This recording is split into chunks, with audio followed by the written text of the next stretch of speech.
Well, Rand Paul and Dr. Anthony Fauci had another one of their famous duels in the sun. Recently, Dr. Fauci was called before the U.S. Senate to talk about our response to monkeypox. Here we go again. The good doctor who has given his resignation, and at the end of the year, I'm going to be pursuing other things, because he knows full well if the Republicans take control that he's got some splaining to do. And right now he's been given lots of cover and lots of protection from the Democrats.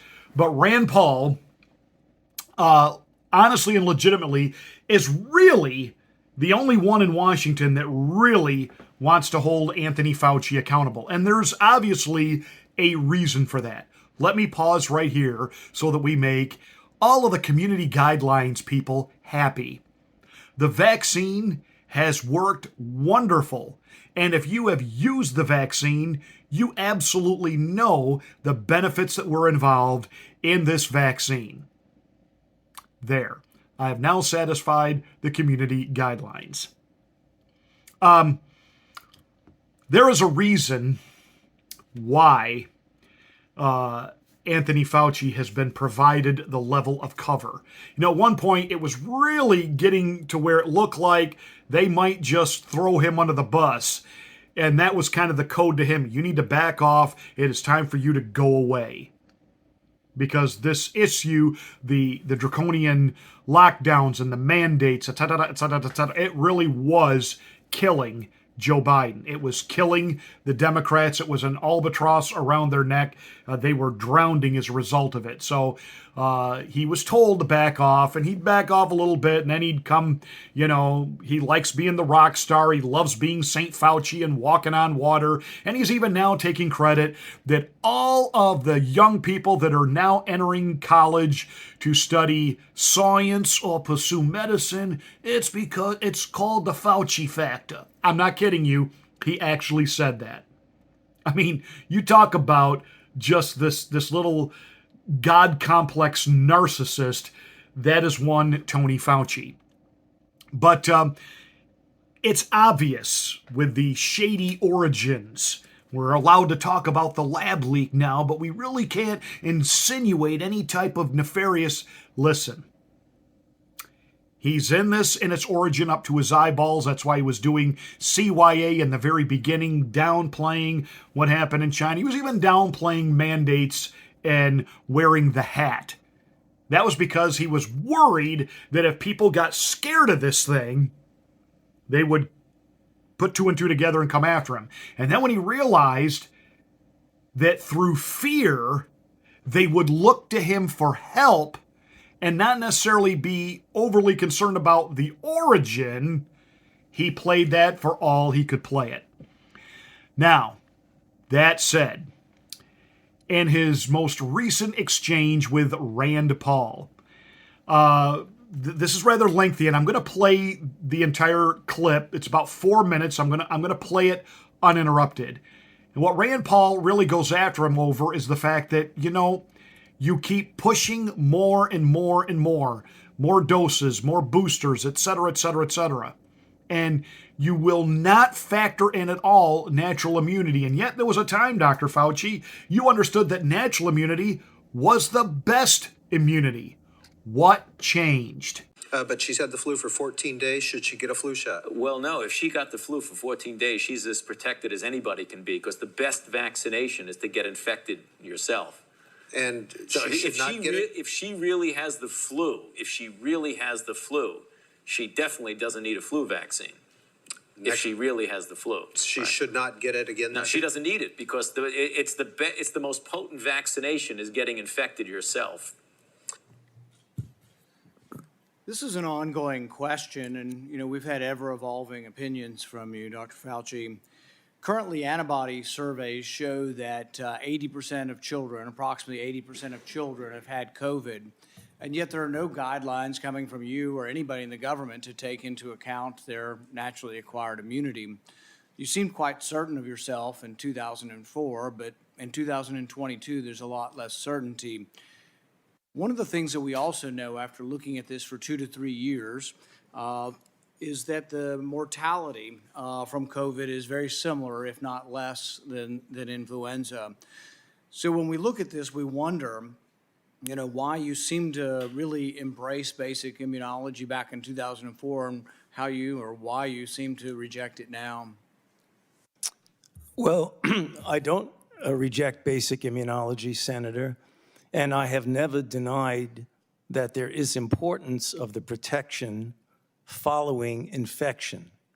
However, as we have said many times, and as has been validated by the authorization by the FDA through their committee and the recommendation by the CDC through their committee, that a vaccination following infection gives an added extra boost. And that film that you showed is really taken out of context. I believe that was when someone called in who had had a reaction to a vaccine and asked me through a telephone in the interview if they should get vaccinated again. So it was in the context of someone who had a reaction.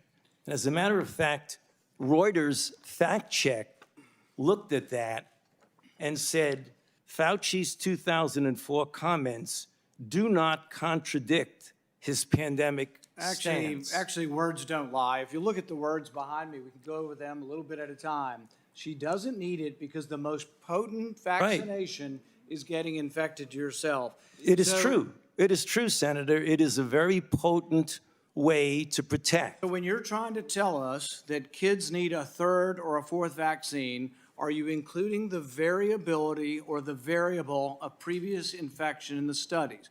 No, you're not. Because when you have approved vaccines in recent times, and the committees that have approved it for children don't report anything on hospitalization or death or transmission. They only report that if you give them the jab, they'll make antibodies. And you can give kids hundreds of jabs and they'll make antibodies every time, but that does not prove efficacy. So what you're doing is denying the very fundamental premise of immunology that previous infection does provide some sort of immunity. It's not in any of your studies. Almost none of your studies from the CDC or from the government have the variable of whether or not you've been previously infected. So let's look at adults. I've had 3 infections. Should I get a 4th one? If you're going to measure whether I get a 4th one, you need a category that has a 4th one in it, and you need one that has nothing in it, no vaccine or the 4th vaccine.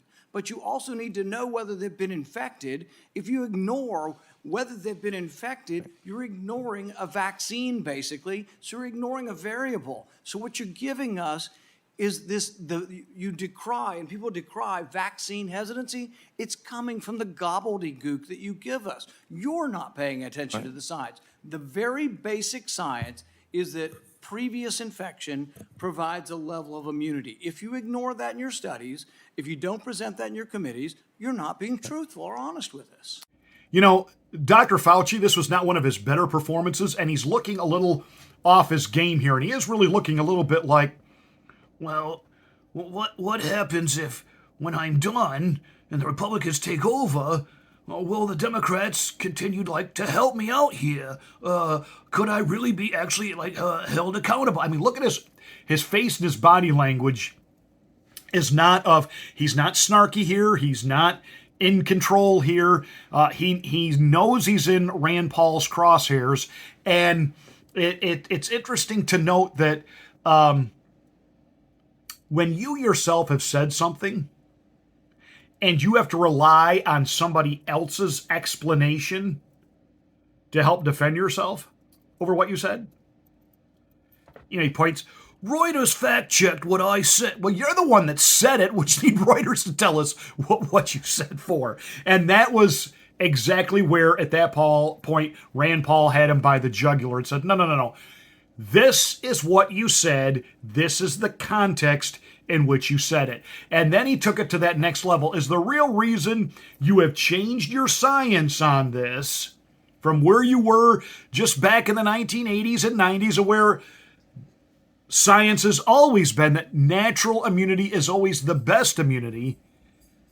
Has there been a payout? And furthermore, We've been asking you, and you refuse to answer whether anybody on the vaccine committees gets royalties from the pharmaceutical companies. I asked you last time, and what was your response? We don't have to tell you. Right. We've demanded them through Freedom of Information Act, and what have you said? We're not going to tell you. But I tell you this, when we get in charge, we're going to change the rules, and you will have to divulge where you get your royalties from what companies, and if anybody on the committee has a conflict of interest, we're going to learn about it. I promise you that. Boom! Oh, baby. This is going to get good. This will really be worth the price of admission. And again, it's the old adage, follow the money, follow the money, follow the money. And then they finally ran out of time, and the moderator of this meeting, a Democrat from Pennsylvania, reminded everyone moving forward, we must follow the rules. For the record, I know Chair Murray and previous chairs of this committee of both parties have found videos to be out of order, and I will note for the record the video is out of order. We'll move to Senator Smith. Yes, Senator Paul, how dare you? How dare you actually provide video evidence of what he actually said? Just like we're seeing the purge on social media platforms, you know, there were things that I used to look at and would reference that, gee, recently I've gone to look for them, and if they just haven't disappeared down a wormhole somewhere. The purging, the cleansing, how dare you hold me accountable for what I actually said? The only thing that's important is what I'm saying right now. Not one of Tony Fauci's better performances. Kudos to Rand Paul. Where all this is going, nobody knows, but I'm glad somebody is saying it. And hopefully there are people that are paying attention and maybe beginning to realize St. Fauci ain't all that.